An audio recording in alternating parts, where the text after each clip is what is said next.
എത്രയും സ്നേഹം നിറഞ്ഞ കേരളീയ സമാജം അംഗങ്ങളെ, നിങ്ങൾക്കേവർക്കും അറിയാം, ഈ വരുന്ന മാർച്ച് 10 നമ്മുടെ ഇലക്ഷനും ആനുവൽ ജനറൽ ബോഡിയാണ്.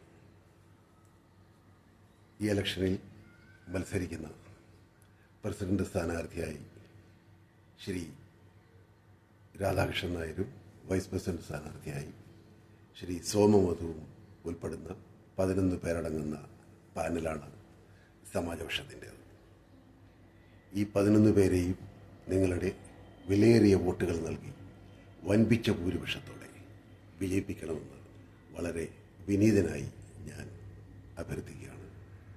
ഞാൻ രാജശേഖരൻ നായർ ഒരിക്കൽ കൂടി നിങ്ങൾക്ക് നന്ദി പറയുകയാണ്. കഴിഞ്ഞ തവണ ഞങ്ങളെ എല്ലാവരെയും ജയിപ്പിച്ച പോലെ ഇത്തവണയും ഈ പാനലിലുള്ള 11 പേരെയും നിങ്ങൾ ജയിപ്പിക്കുമെന്ന ആത്മവിശ്വാസം ഞങ്ങൾക്കുണ്ട്. നന്ദി, നമസ്കാരം.